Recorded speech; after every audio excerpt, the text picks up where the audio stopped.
artificial intelligence will completely transform our world. But what is AI? Why will it affect you? And how can you and your business survive and thrive through the AI revolution? Welcome to AI and You. Here is your host, author, speaker, and futurist, Peter Scott. Hello, welcome to episode 283. AI is already transforming how we live, work, and communicate. But how will it change democracy? That's the topic of a new book, Rewiring Democracy, How AI Will Transform Our Politics, Government, and Citizenship. And I'm talking today with its authors.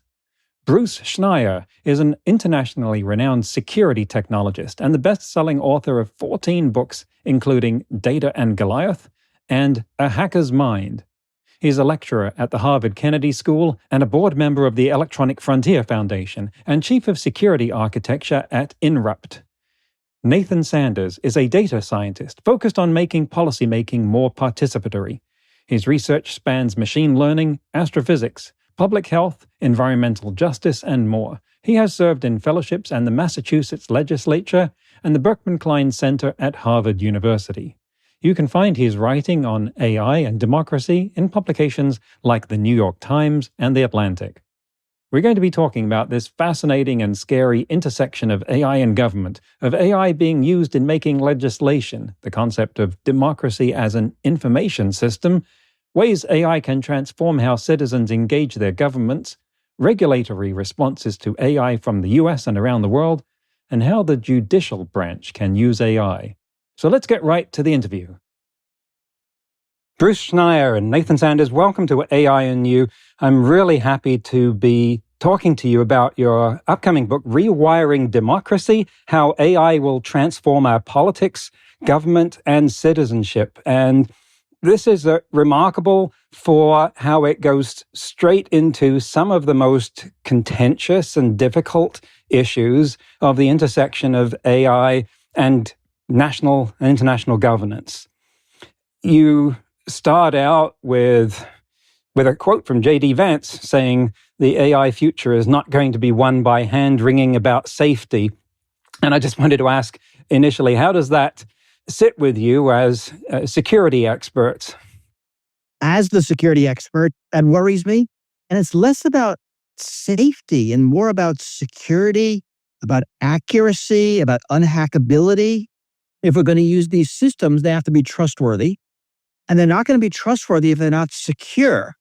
So I think Vance is making a point that, we don't want no stinking regulation holding these things back, but actually them working reliably is going to hold them back if you don't have security and trustworthiness and accuracy and sort of all those things we expect out of the systems we use.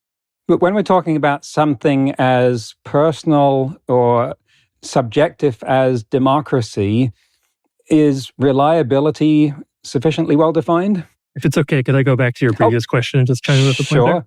Yes. Bruce introduced an important word, trust, and I want to introduce the word responsibility as well. I think we want our elected officials to be thinking about not only how AI is used responsibly, but who it is responsible to. I think we want them to be focused on making sure that AI acts in the public good and for the public interest. And so I think, to me, part of the reason why we wanted to open the book with that quote from J.D. Vance is just to get a window into how some of the most important elected leaders today are thinking about that question, how seriously they're taking it, and what types of audiences they're thinking about when they promote the development of AI technology. And can you visit for us, just as a quick overview, the different ways in which you explore that AI could be used to improve or assist democracy? So we're looking at democracy writ large, and also be very careful. Chatbots are not AI. Large language models are not AI. We're looking at the technologies very broadly. And a lot of that is not the language and the image generation that is all over the media. So we look at democracy in 5 basic chunks. We look at politics, the whole democracy of getting elected and getting people elected. We look at lawmaking, writing and passing laws and everything around that. Then we look at government administration, which you can think of as carrying out the laws, doing the things of government. We look at the courts and that entire system of dealing with people who break the law and what to do about that, how to figure out what happened. Then finally, we look at citizens and how citizens might use these technologies to become more engaged, better organized, to have democracy reflect their will better. So that's the broad landscape we look at. And if I could add an example in there, we talk about in our book the first example that's known of a law that was written entirely by AI that was passed, that was enacted by a human legislature. That happened in Brazil in a local municipality where a city councilor took it upon himself, didn't share with anyone that he was doing it, that he used ChatGPT to draft a law related to local water meters. It's actually, I think, a great example of how AI can be beneficial and assistive to an actor in our political system. I think we would like a legislator who needs help defining a technical policy that they believe could be beneficial for their community to get that help. Today, oftentimes legislators look for that kind of support to lobbyists, to special interest groups that represent a particular faction within the public, and they don't necessarily align to the legislature's own view or what they think best represents their constituent. Giving them access to more tools that helps them authentically do that is great, but of course it also raises all sorts of questions about how effectively AI tools or other technologies really are authentically able to help the legislator articulate their own views. Looking at this bigger picture here of the potential for AI doing things like drafting legislation and taking on other roles that have hitherto been occupied by humans in the execution of democracy, to what extent do you feel that you're pushing against a headwind of beliefs about what machines can do, given that level of power, fueled not inconsiderably by vast amount of fiction dating back thousands of years, which was, I think, universally dystopian, no matter how good it looked that society was, that was being run by machines, even to the extent that the humans wanted that, created that, and were happy with that. They all turned out bad because that was what you need to make a story. So how hard is it to even get the traction for these kind of ideas? Well, I think a lot of what we do in our book is to try and lay out an alternative vision, because you're absolutely right. There are a lot of pre-existing visions of what dystopia fueled by AI looks like. And I think a lot of those have legitimate underpinnings, and we can see the seeds of technology today that point in that direction. And we think that's completely legitimate, and we try and call out and describe those risks. But at the same time, we believe that the technology can be used for more beneficial purposes, that we can reach a different endpoint. But we know that's only going to happen if we have a society that's organized around mitigating those risks, around trying to realize the potential legitimate benefits that the technology can offer. And so we hope our book is useful in drawing those lines, helping people recognize how they can use AI responsibly, what irresponsible uses they should resist, and help galvanize a broader action towards a more beneficial future. I think you're right that all technologies have good and bad uses. And certainly science fiction, which is not really a great teacher about the future. Science fiction is really about the present, using the future as a way to reflect the present. And we're not going to know how these technologies will change affordances, how people interact with each other. And social media is probably a good example of there was good, there was bad. And now we tend to think about the bad, but 20 years ago it was all about the good. And AI, I think, is going to be similar. There'll be good, there'll be bad uses. We spent a lot of the time talking about the people and how the people can use technology, whether it will augment or replace humans, ways that it is different than humans that are beneficial or harmful, and then how we might steer the AI ecosystem towards these better outcomes. And it seems that the problem to be solved here is at least a psychological and a social one, as it is a technological one. If the technology were perfect today, tomorrow we would still have the same issues of trusting it and changes to balances of power. To what extent do you feel that you can get some acceptance of these ideas, given possible threats or likely threats that they pose to people who hold certain positions of power? So acceptance is very situational. So Nathan talked about that legislator who used AI to write a law about water meters. He never asked permission. He never asked for acceptance from the legislature. It doesn't matter. If a person is using AI as an assistant to them, I'm using it to improve my grammar. I'm using it to create an image. I'm using it to write a campaign flyer. Only I have to accept it. Only I have to trust it. That's very different than an AI that's being used in government to make bail decisions, to decide whose tax return to audit. Those systems have to be more broadly trusted. So I think you're going to see a lot of incremental uses. In the United States, there are thousands of use cases in the federal government that the Biden administration documented. This is even before Elon Musk. This is back when the AI was being used for good stuff. I happen to be in Toronto right now, and I just saw a document from Ontario, and there are hundreds of uses in the province of Ontario. So it is being used. It'll be accepted slowly. People aren't going to want an AI waiter taking their order anytime soon, but AI has been working in the background, just like an AI is giving you directions on Google Maps today. We do have AI waiters taking orders in Japan, I believe. I think we do. Different psychology is there. Yeah, and the other robot's probably cute. Yeah, definitely. One thing I was really taken by was your description of democracy as an information system. That set off my computer scientist mode and looking at it from an entirely different light and seeing that, yes, democracy is about decisions and that's a flow of information, but then wondering about, well, what are the other things that I'm used to thinking about as uses and flaws and risks of information systems, and how do they apply to democracy? How would you like to explore those dimensions? This is previous work I did with Henry Farrell. And what we looked at is democracy as a system for converting individual preferences into group outcomes. And the input to democracy is what we individually want, and the output is what we're going to do. The tax rate, who to go to war with, whatever. And looking at from that perspective, which, as you point out, is kind of a computer sciencey way of looking at it, we thought it was very instructive. And when we wrote our original writings a few years ago, we compared it with autocracies and how they use information differently. And we thought it was interesting work. We move it into this work on AI because, AI is fundamentally computer technology and processes information. So a lot of the metaphors work as well. So that's where that came from. So there are dimensions to information systems that include aspects like roles and responsibilities, compartmentalization of information and access, and other things like that.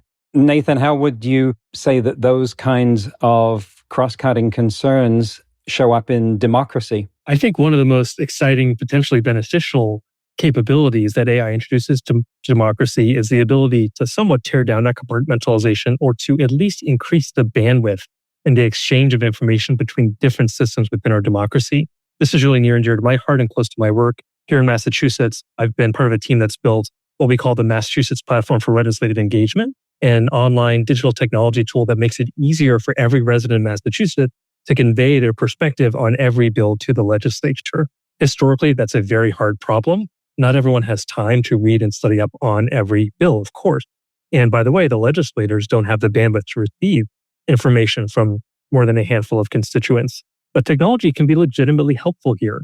We're using AI in the Massachusetts Platform for Legislative Engagement, the MAPLE project, to help explain bills to constituents, to help them understand what the proposed legislation means, what effect it would have on their lives. And we're looking to build tools for legislators as well, so that they can summarize and synthesize a larger input from their constituent. Maple's just one project. There are, I think, great demonstrations around the world of these types of collective intelligence capabilities, applying AI to help synthesize and understand input from a much broader society than we can do with traditional tools to increase that information bandwidth. And you talked there about what we might call retail governance, the level at which it impacts the individual citizen and how they're involved with it. There seems to be enormous potential here for AI to make big differences. We've seen it used for helping people who don't understand the law, and face it, most of us don't, well enough to use it unassisted, but it can help them to make small claims and other things like that. What are some of the ways in which AI could be transformative with respect to the way that citizens engage their government? So we can take this in steps. So, I'm thinking now local government. The way I vote in local elections is I ignore the local elections the last minute, and then I go to the web and I find some voting guide, right? Some guide to the candidates. It's for school board or city council, these small elections in my community. I read up on what the voting guide says. I hope the voting guide's accurate. I don't check it. And I decide who to vote for. Now, how much of a step is there to an AI that does that work for me and comes back and says, I know your politics, I know what you like, I know the candidates, here's who I think you should vote for. That's a step. We could do that now. Well, let's imagine we have a system where we're voting remotely, and I say to the AI, just vote for me.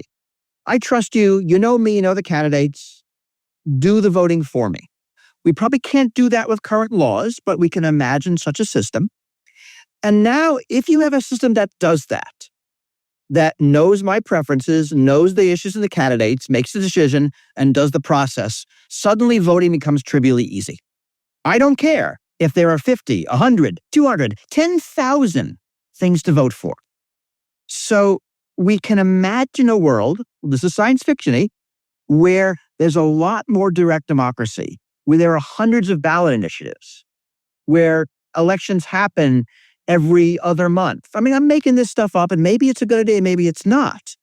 But making it easier for citizens to express their preferences is beneficial. Now, there's also harms there, because now I'm not being engaged. It's happening without my knowledge. And we can make a strong argument that democracy doesn't work without humans debating democracy. That, the AI, which tells me who to vote for, and actually even take it a step further, the AI now knows everybody, knows the candidates, knows the issues. It could just run the election. Like, if you all voted, this is who would win, so we'll just save the time. Now, utopia or dystopia, kind of half of each. But those are the sorts of things that are possible, again, if these systems are trustworthy. Right. The amount of tension that would be focused from bad actors on how to distort the AI's interpretation of what you want would be phenomenal. I think that's right. And all AI use cases, I think, are in some ways an adversarial system where somebody wants to manipulate the output. So I'm concerned a lot about that. And I think that's going to be a huge barrier towards getting this to work. And by the way, I would add to that almost all of our democratic systems have always existed in this balance where there's really a struggle for power between different actors in that system. And AI now just becomes another tool that's used as a potential way to shift the balance of power. And we expect it to be used aggressively we talk about some examples in our book of how we think the technology of the AI might push in a fundamentally specific direction towards one or another actor or branch of government. We write about how legislators naturally can leverage AI to make their laws more specific. It gives them the ability to write more sophisticated legislation that puts in place more detailed requirements of how the executive branch needs to act under their laws. And that gives the legislature potentially the ability to push fundamentally in one direction towards taking more power from the executive branch. But of course, that does depend on how legislatures choose to use AI and how much they actually want to take that authority onto themselves. I really like the idea of democracy as an information system because it takes some of the heat, it takes a lot of the heat off the interpretation of it.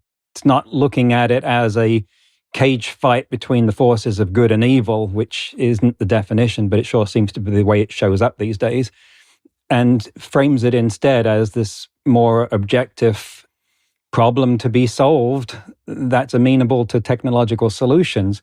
And speaking of which, the references for law, for legislation, are called code, which makes me think, well, they're analogies to software because they're supposed to be rules. They're is a direct mapping onto the concepts of software, and therefore, perhaps AI has the potential to debug the law. What do you think? So there's talk about that AI can be used to find loopholes, which, again, like your software analogy, both attackers and defenders would like. The attackers will find them and use them. The defenders will find them and try to close them. I think there is a huge possibility, though. That was my previous book, A Hacker's Mind, where I actually talked about that very thing. AI is being used to find loopholes in laws and regulations, in systems of rules. That's certainly possible. And again, it is both good and bad depending on who's wielding it. What kind of changes might need to be made to the legal status of AI in the furtherance of these goals? Corporations can be declared equivalent to people through decisions like Citizens United, so maybe AIs can as well. What do you think needs to happen in that or similar respects? One of the things that we call for in our book is a really comprehensive program of preparing governments and democracies to change and evolve for an era that's infused with AI. And we think those changes need to be responsive to AI, but they don't actually have to be specific to AI. And in fact, they should not be limited to the technology of AI. So for example, in the United States, we know that there are fundamental, I would use the word flaws with our democracy that many groups have been organizing around changing for years or decades. We can think of problems in campaign finance, problems in our electoral system, like the Electoral College, things that have been called out by democracy experts as fundamentally misaligned with the value that we think that we have as a country, but have not been changed. AI potentially exacerbate those problems. We were talking about legislative communication earlier, the extent to which legislatures are not prepared to deal with a greater and greater influx of communication from their constituents is a problem. And we think that the solution to that is not necessarily technologically specific to AI, but needs to have a broader societal impact. For example, making sure that people have childcare so that they can attend a town hall to be part of their local municipal process is a responsive policy reform because it allows people to have a greater say in policymaking processes and mitigates the extent to which AIs might swarm that public input and overwhelm the input of human actors. Although it's not a perfect overlap with the topics of the book, there is a lot of legislation enacted and in progress around the world with respect to AI, like the European Union's AI Act that talks about risk factors, and some of this is in your wheelhouse. Could you talk about what legislation you think is on the right track and where it's misguided? A lot of devil in the details. In general, we like legislation that doesn't directly regulate AI, but regulates the humans using AI. That AIs are not autonomous. There's always a person either creating it or marketing it or using it or having it used on them. And those are the proper focuses of regulation. When you think about, rules about AIs used in campaign literature, campaign ads, why should we care if an ad was made by AI or actors on a soundstage? It's not the AI, it's the ad. Is it misleading? So if we're going to regulating the people right now is better than regulating the technology directly. Now, there's some places where we do need to regulate the technology, but largely we like to think about the people because the technology is going to change. Do you think it's useful for legislation to draw boundaries like 10 to the 26 operations per second? That doesn't make any sense. I mean, there might be boundaries on whether an AI can pretend to be a human and how. I've seen a proposal where AIs have to speak in a computer voice like we saw in the movies, like require that by law so you're talking to an AI. Now, we can argue whether that's a good idea or not, but that's a really interesting idea. And there's a way where we're using, in a sense, the history of the movies to give people a signal they're not talking to an actual person, they're talking to an artificial person. And if I could jump in with an example of, I think, a policy direction that is not very productive right now. In the US, a lot of the momentum and action in Congress is focused on not just failing to regulate AI, but actually stripping the ability of U.S. states to regulate AI. In the Big Beautiful Bill Act that was passed a few months ago, there was a very long, lengthy back and forth about whether or not to include an official moratorium where the federal government would not only prevent, but actually retroactively force states to retract regulations that have already been passed on AI use. And here in September, Senator Cruz has just introduced a new act that would extend that and give AI companies a so-called sandbox to act in, where they have some guarantees about being free of regulation over a period of time. I think that's really detrimental. Part of the benefit of our federal system in the US is that we do have policy innovation that happens at the state level. I think in the US context, states have clearly been the leaders, certain states, in passing AI legislation and helping us understand what is productive and maybe also what's unproductive about restricting, as Bruce says, what people can do with AI, as well as how AI is built. And I think it's important that that continue. And you talked about the administration in the US, and that makes me think of how much is going to the Supreme Court at the moment, because it seems every day they are asked to make a new decision about something that the administration has done. I think if I were on that court, I would say, look, I've got enough to do as it is. Look what you're doing to our docket. I mean, there's only 9 people, and it has only been 9 people for a long time, to handle what must be an ever-increasing amount of load. So what kind of hope is there for justices at that and other levels, because they're overwhelmed throughout practically the whole US legal system, to use AI to get some kind of relief? Well, we talked earlier about how individual actors in democratic systems often get to make their own choices about when they use AI and when they don't. And the judicial branch, we've seen examples in the US and around the world of judges choosing to use AI and not asking for permission. In the US, we've seen examples of a federal judge that we cite in our book who's used AI on multiple occasions to help interpret the plain meaning of language in a way that historically we might have looked to a resource like a dictionary. So that's interesting. I think clearly judges, like others, will use AI to help them with their workload, to perhaps be more efficient over time. And it's important to think about what the long-term ramifications of that are. Judges will get to pick their own AI. They'll get to pick an AI that maybe shares their values or share their bias. And even if the AI doesn't come prepackaged with that set of values, they can instruct it and shape it so that it does. That's actually not a new phenomenon. Judges have always hired clerks to help them with their workload, and they've always selected clerks on the basis of, whether it's a stated intent or not, on the basis of their ideology.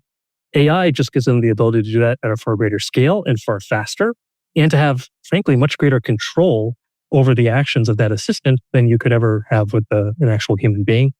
So here again, the AI is less changing things and more sending us down a path that we might already be walking down.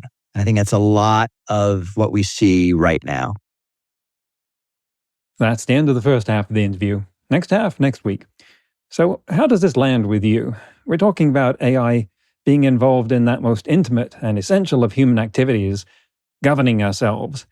And we're talking about it really carefully. But humans have this strong feeling of governing being something we should not mess with, right? So we really have to engage with our subconscious here to see if those alarm bells are going off just because we're breaking the wrapper on this thing or because we're actually doing something wrong. In today's news ripped from the headlines about AI, researchers at Meta's Fundamental AI Research Lab have developed a new technique that can predict the correctness of a large language model's reasoning and even intervene to fix its mistakes. It's called circuit-based reasoning verification, and it looks inside an LLM to monitor its reasoning processes and detect signs of errors as the model solves a problem. Sounds great in theory, right? But it seems to work. It's based on the idea that models perform tasks using specialized subgraphs, like circuits, of neurons that function like virtual algorithms. And if the model's reasoning fails, it's caused by a flaw in the execution of one of these algorithms. That's a pretty radical deconstruction, to my mind, of how an LLM works. And it even lets them intervene to fix errors. They show an example of how an LLM gave an incorrect answer in evaluating an arithmetic expression, and their technique found and fixed the problem. Mind blown. Let's keep an eye on this one. Circuit-based reasoning verification, or CRV. Next week, we'll conclude the interview with Bruce and Nathan when we'll talk about whether wealthy entities might subvert the use of AI in democracy, how smaller countries are engaging with AI in government, the utility of open weight and open source models, digital twins in government, the future of surveillance, and what makes Bruce and Nathan optimistic about the future. That's next week on AI and You. Until then, remember, no matter how much computers learn how to do, it's how we come together as humans that matters. That's all for this episode of AI and You. Please leave a rating and comment and share with your friends. Get the book Artificial Intelligence and You and see more videos and articles at aiandyou.net. That's aiandyou.net, where you can also send us your questions. Thank you for listening.